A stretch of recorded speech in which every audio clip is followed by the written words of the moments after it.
नमस्कार दोस्तों, आज फिर आपका स्वागत है क्राउन इमिग्रेशन के यूट्यूब चैनल पर। तो Romania and Bulgaria join with Schengen, उसके बारे में डिस्कस करेंगे। तो अभी कंप्लीट ग्रीन सिग्नल स्टार्ट हो चुके हैं कि दिसंबर के एंड तक इन दोनों कंट्रीज़ को शेंगन के साथ ज्वाइन करवाया जाएगा। इसकी बहुत सारी न्यूज़ अभी रेगुलर आपको गूगल से मिल सकती है, वहाँ जाकर आप इनको देख सकते हैं। तो अभी मैं थोड़ी सी हिस्ट्री के बारे में भी डिस्कस करूंगा, साथ में मैं बताऊंगा कि मैं कब से सब बच्चों को सजेस्ट कर रहा था कि इन कंट्रीज़ का इनकैशमेंट करना चाहिए, बट बच्चे डेस्परेट है, पेरेंट डेस्परेट है। मैंने तो जाना ही शेंगन में है, ना फिर शेंगन का वीज़ा मिलता है, फिर ना फिर रोमानिया और बुल्गारिया का वीज़ा मिलता है। तो अभी ये लेकर चलिए, ये 1957 में यूरोपियन यूनियन बनी थी।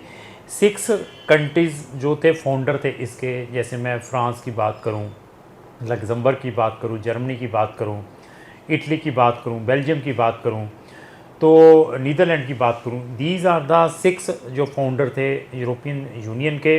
और आज की डेट में यूरोपियन यूनियन के अंदर अप्रोक्स आप लेकर चलिए 31-32 कंट्रीज़ हैं, 32 कंट्रीज़ हैं, और शेंगन की 27 कंट्रीज़ हैं। तो 2004 में 2004 में 10 इकट्ठी कंट्रीज़ ने ज्वाइन करवाया था यूरोपियन यूनियन ने यूरोप के साथ। 10 ऐसी कंट्रीज़ थी। वो 10 कौन सी कंट्रीज़ थी 2004 में जिनको ज्वाइन कराया था? जैसे मैं लाटविया, लिथुनिया, एस्टोनिया की बात करूं, पोलैंड, चेक रिपब्लिक और हंगरी की बात करूं, इथी स्लोवाकिया, स्लोवेनिया और माल्टा, साइप्रस की बात करूं, ये कंट्रियों को डायरेक्टली ज्वाइन करवाया था यूरोपियन यूनियन के अंदर 2004 को। और 2008 में ये सब की जो 10 कंट्रीज़ बताई हैं, इनमें से सारी की सारी शेंगन के साथ जो 2008 को ज्वाइन कर चुकी थी, एक्सेप्ट एक कंट्री को छोड़कर, साइप्रस को। तो 2007 में यूरोपियन यूनियन ने और 2 कंट्रीज़ को साथ में ज्वाइन कराया था, रोमानिया, बुल्गारिया को भी। तो रोमानिया, बुल्गारिया 2007 से यूरोपियन यूनियन में ज्वाइन थे, बट शेंगन के अंदर नहीं आए थे।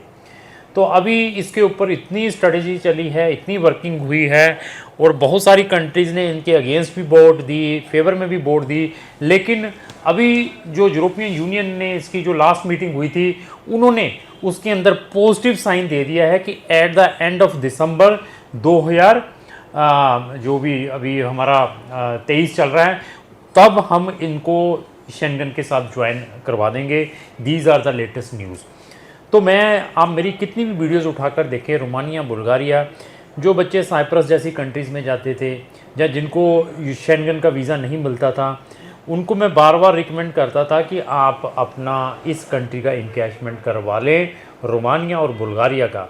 अगर आप उन कंट्रीज़ में आज की डेट में होते तो दिसंबर में विदाउट एनी रिस्ट्रिक्शन तो आप शेंगन में ट्रैवल कर सकते थे, जब इन्होंने ज्वाइन करना था 2023 में। बट हमने नहीं, मैंने तो जाना शेंगन है, शेंगन से भी रिफ्यूज़लें खा खू के, और 2 नंबर इलीगल एंट्रियां लेकर शेंगन में पहुंच गए, सर्बिया के थ्रू, जहाँ व्हाट्सएप यूक्रेन के थ्रू डोंकियाँ मंगवाकर वहाँ पे अपना कैरियर स्पॉइल कर लिया, इंस्टेड ऑफ इस चीज़ को इनकैश नहीं किया। इवन यहाँ की जो फीसेस हैं, यहाँ की यूनिवर्सिटीज़ की, चाहे वो रोमानिया है चाहे बुल्गारिया है, इट वाज वेरी पहले बहुत इकोनॉमिकल थी। इस साल से यहाँ की फ़ीसें भी रिवाइज़ हुई है, और मैं ये आपको लिख के बता देता हूँ, आफ्टर दिसंबर 2023 के बाद इनकी फ़ीसें कम से कम 20% से लेकर 50% और रिवाइज़ होंगी, और वहाँ पर जो लिविंग एक्सपेंसेस है वो भी इंक्रीज़ होंगे। ये हमें कहाँ से पता चलता है? क्योंकि मैंने आपको बताया 2004 में 10 कंट्रीज़ को ज्वाइन कराया था यूरोपियन यूनियन में। उन कंट्रीज़ की उस टाइम वैल्यू क्या थी, जितनी भी मैंने बोली है, चाहे मैं हंगरी की बात करूं, चाहे पोलैंड की, चाहे चेक की बात करूं, चाहे लाटविया, लिथुनिया, एस्टोनिया की बात करूं, चाहे मैं स्लोवेनिया, स्लोवाकिया जैसी कंट्री की बात करूं, माल्टा की। ये पहले ज्वाइन करने से पहले इनका वीज़ा बहुत ही लीनियर था।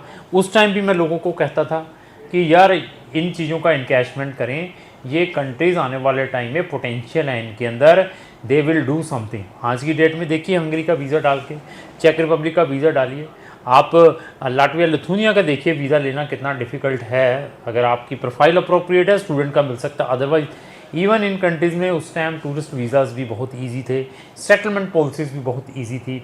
रोमानिया और बुल्गारिया का जिन लोगों ने इनकैशमेंट किया है, मैं बता देता हूँ, क्योंकि हमारे यूके में बहुत सारे लोग रहते हैं।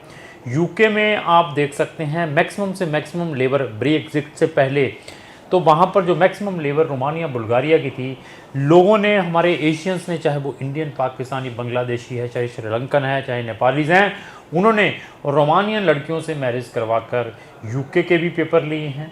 इवन उन्होंने शेंगन को भी इनकैशमेंट किया है। आज की डेट में भी साइप्रस जैसी कंट्री हुई या नॉन यूरोपियन जैसी कंट्री हो, रोमानियन लोगों से शादी करके they are encashing the Schengen countries.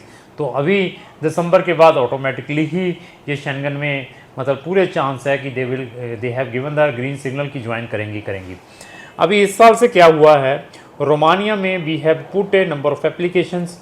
किसके लिए? स्टूडेंट वीज़ा के लिए, जिन्होंने वहाँ पे इंजीनियरिंग करने के लिए जाना है, बिजनेस करने के लिए जाना है। उन स्टूडेंट्स को एडमिशन्स नहीं मिल पाए यूनिवर्सिटीज़ से, क्योंकि उन्होंने अभी IELTS भी मैंडेटरी कर दिया है कुछ स्पेसिफिक यूनिवर्सिटीज़ ने। और इवन एम्बेसीज जो यहाँ पर हैं, उन्होंने भी थोड़ा सा अपने जो पैरामीटर है डिफरेंट टाइप के कर दिए हैं। तो अभी डिसीज़न आपका है कि मैं जो बार बार कह रहा था कि उसको इनकैश करना चाहिए था या नहीं करना चाहिए था। और इन कंट्रीज़ में मैं रोमानिया को बार बार बताता हूँ कि इन कंट्रीज़ में अभी I think so approx 2 crore की पॉपुलेशन है और एरिया भी बहुत 1 लाख से ज़्यादा इसका एरिया स्क्वायर देखते हैं स्क्वायर फीट। तो जिन कंट्रीज़ का एरिया है, पॉपुलेशन है और नंबर ऑफ़ यूनिवर्सिटीज़ है, तो उसमें आप देख सकते हैं कि कितना पोटेंशियल है। तो रोमानिया में मैं नंबर ऑफ़ MBBS के स्टूडेंट्स भेजता हूँ। इस साल भी काफ़ी स्टूडेंट जाएंगे, काफ़ी स्टूडेंट्स का एडमिशन हो चुका है, कुछ लोगों का अंडर प्रोसेस है जिन्होंने मेडिकल की डिग्री करने के लिए जाना MBBS की। जब मैंने इसका स्टार्ट किया था 4000 यूरो की फ़ीस थी जब हमने रोमानिया MBBS को स्टार्ट किया था, और आज की डेट में इनकी फ़ीस है 6000 यूरो से लेकर 8000 यूरो की। अभी दिसंबर के बाद इसकी फ़ीस जो मैं अभी बता देता हूँ 8000 से लेकर 10000 यूरो की रहेगी।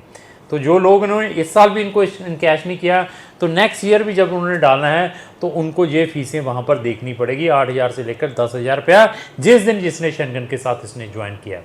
तो वहाँ पर बिजनेस माइग्रेशन भी इजी थी। आने वाले टाइम में दे विल टाइट इट जब ये शेंगन के साथ जाएगा, क्योंकि शेंगन के सारा पैरामीटर्स इनको फॉलो करने पड़ेंगे। तो ऐसे है कि मैं बच्चों को कहता हूँ कि इस कंट्री के अंदर फ्री स्टडी है। मैंने ब्राज़ील को काफ़ी प्रमोट कर रहा हूँ, भेज भी रहा हूँ। सर वहाँ पे बहुत ज़्यादा क्राइम है, हमने वहाँ नहीं जाना। तो मैंने कहा कि इंडिया का क्राइम और ब्राज़ील के क्राइम को साथ कंपेयर कर लें, तो उसके बाद डिसाइड कर लें कहाँ पर जाना है। तो अगर ब्राज़ील में इतना क्राइम है तो ब्राज़ील के पासपोर्ट को 150 कंट्री ने वीज़ा वेवर क्यों किया है? अगर आपके पास ब्राज़ील का पासपोर्ट है, you can travel all of the Schengen country without visa, even 150 country में जा सकते हैं। तो इतना क्राइम है तो वो ये चीज़ें नहीं होनी थी।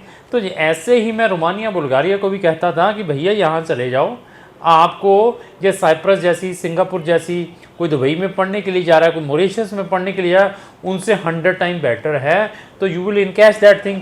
इसी तरीके से जो सिंगापुर में जाते हैं अगर स्टडी करने के लिए या दुबई में स्टडी करने के लिए जाते हैं, वो ही जाते हैं जिनकी बिल्कुल वीक प्रोफाइल है, इवन वर्किंग राइट नहीं है। तो उनको मैं कहता हूँ ये इन कंट्री की बजाय चाइना में चले जाओ पढ़ने के लिए। एक बड़ा आपको कंटिनेंट, एक बड़ी कंट्री तो मिल रही है और बड़ी कंट्री है, आप कुछ चीज़ें लर्न करेंगे लोगों से। और चाइनीज़ लैंग्वेज कितनी बोली जाती है वर्ल्ड वाइड कंट्रीज़ में, वहाँ पर वो पूरे वर्ल्ड की एम्बेसीज है चाइना के अंदर, वहाँ से एक आधी कंट्री का कोई वीज़ा भी ट्राई कर लेना। तो वो ये नहीं समझेंगे, वो कहेंगे ना हमें एजेंट ने बताया कि हमने साइप्रस जाना है, हमने सिंगापुर ही जाना है, हम वहीं पर जाना है। मैंने कहा फिर ठीक है जाओ भाई, आपके ऊपर डिपेंड है आपने क्या करना है। तो रोमानिया में या बुल्गारिया में आपने पढ़ने के लिए जाना है तो क्राउन इमिग्रेशन मोस्ट वेलकम करती है। स्टिल हमारे पास ऑप्शंस ओपन है दोनों कंट्रीज़ के लिए। कौन सा इंटेक? अक्टूबर इंटेक के लिए इमीडिएटली कॉन्टैक्ट करें, चाहे आप मेडिकल के स्टूडेंट हैं, चाहे आप किसी भी स्ट्रीम के स्टूडेंट हैं। रोमानिया और बुल्गारिया की हमारी प्ले लिस्टें हैं जिसके अंदर डेडिकेटेड वीडियोज़ हैं। उन प्ले लिस्टों का भी लिंक मैंने अपने डिस्क्रिप्शन बॉक्स में लगा दिया है, वहाँ जाकर हमारी दोनों कंट्रीज़ की वीडियोज़ भी चेक करें। उसके बाद डिसीजन लें आपने अपना केस कौन से कंसल्टेंट के थ्रू अप्लाई करना है। तो लास्ट में मेरी यही रिक्वेस्ट है, अगर आपको जो मेरी वीडियो अच्छी लगी उसको लाइक एंड शेयर करना होगा। Thank you.